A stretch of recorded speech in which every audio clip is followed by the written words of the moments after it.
Happy Monday, everyone. Welcome back to Not Your Advisor with NYU Grad. I had a very restful weekend here. Um, Took some time to just read, consume content, and just chill, eat some good food. Um, Lots to cover. We had a very big sell off on Friday and we had a bounce today. But let's peel the onion here a little bit.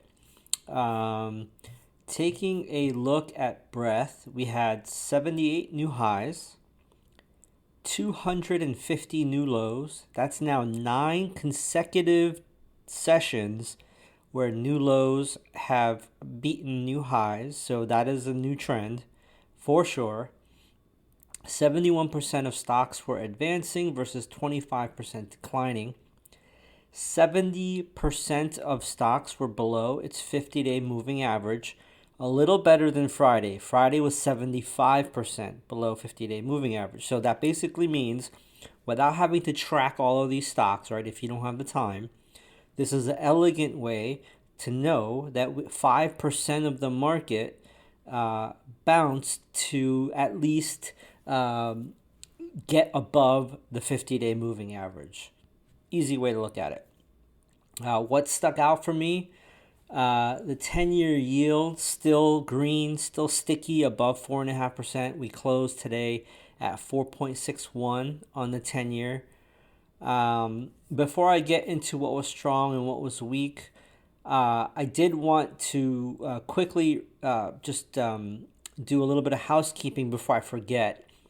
Over the weekend, what I did was I took some time on Sunday to thank all of the premium subscribers who gave me permission to use their testimonials on the new testimonials page on the navigation bar at the top. So if you are a free member and you're thinking about upgrading, but you wanted to kind of read social proof of what other premium members are getting out of it for their investment, you can go to testimonials on the top and just read. With that said, it kind of inspired me because what I did was to be thankful. I went and I added 30 days of premium of no charge to the back end of their premium subscription. Whether they're monthly, they'll get another month or 30 days. And if they're annual, at the end of their annual, I've added 30 days after their annual subscription ends as a thank you. And that, kind of brought the idea in my head. I should expand that, right? So whether you are a free or paid, because I'm sure some of you get value from the free podcast and the free content, I'm going to open this up to all subscribers. Just message me or email me a testimonial, what you get out of it, what you enjoy about it. And if you are paid, why do you think it's worth paying for it? And it doesn't have to be like what you've done in your investment strategy or day-to-day investment, but it can even be things like how you see the market differently because of the content, or how it kept you out of trouble of a certain area because of the content. And if I use your testimonial on the testimonial page, I will give you a 30-day comp, whether you're a free subscriber or a paid, and I'll add it to your paid subscription. So that's just a little bit of housekeeping. But let's get into a little bit more of today's session. So I mentioned the 10-year yield is still too high. Everything that was weak on Friday bounced today. That's all that happened. I told everyone to suspect a bounce because of the vicious sell-off last week, and I did not turn on the television today, but I would assume that there were a few analysts across the bubble vision that were saying things like the correction is not happening, the small dip is over, 10% sell-off on NVIDIA is enough. It's safe to come back in if you don't buy. If you sold on Friday and if you don't buy in now, you might miss the next 30% up move. If you loved Nvidia at $950, you should love Nvidia at $750. You're probably hearing things like this, and I just want you to know that Wall Street is a sales machine. It is a marketing machine. The sell side of Wall Street is very smart in the tools that they have at their disposal to create FOMO and the fear of missing out. So be wary, okay? This is not the time to go all in, put all your chips, YOLO trades back into NVIDIA or SMCI. That would be the wrong thing to do right now. So taking a look at the S&P ETF SPY, we're still below the 50-day. We bounced a little bit today. We were up $4.56, about 1%. We may keep bouncing here. We may go all the way to the 50-day and test it.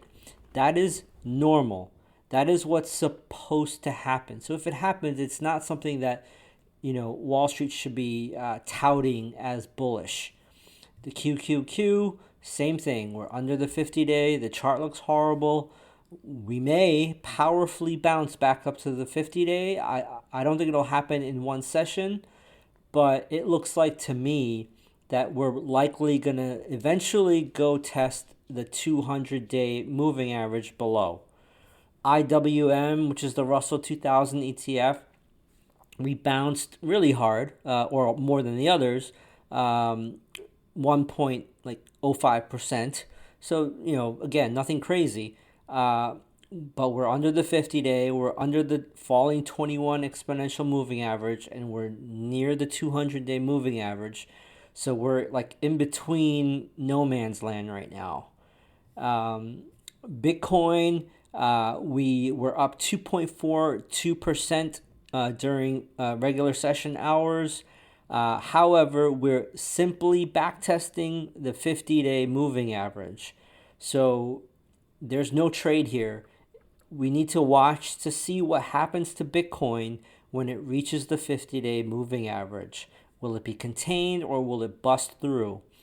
What was weak? Everything that was strong on Friday was weak today. Gold pulled back 2.2%.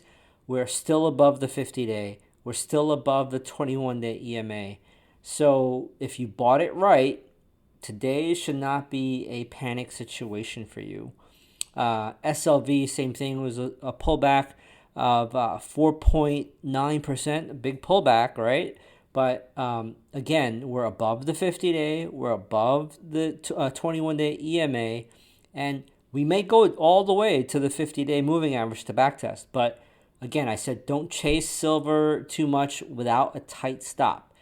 You don't want to go long late with more than a 2.5% stop loss at this point.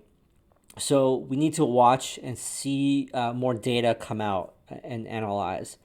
Let's see. The VIX got crushed today because it was up so much on Friday.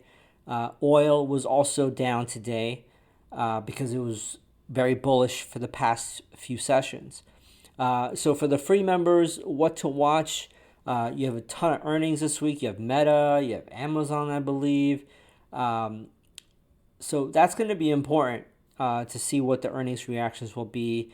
Thankfully, we're in a Federal Reserve blackout period. There's no Fed heads talking for once. So we're at the mercy of market prices and volume and news flow of earnings. So let's see what happens. Continue to watch the Magnificent Seven. Continue to watch yields. My line in the sand for risk off is above 4.5%. I'm also going to just mention, keep watching layoffs. I think that's going to continue to increase this spring into the summer. And watch credit card delinquencies that are now creeping above 3.5%. For premium members, please stay on. We're going to actually cover a deep dive lesson on Breadth and VOLD and how to sniff out lies from Wall Street. Free members, I will see you all after the Tuesday session.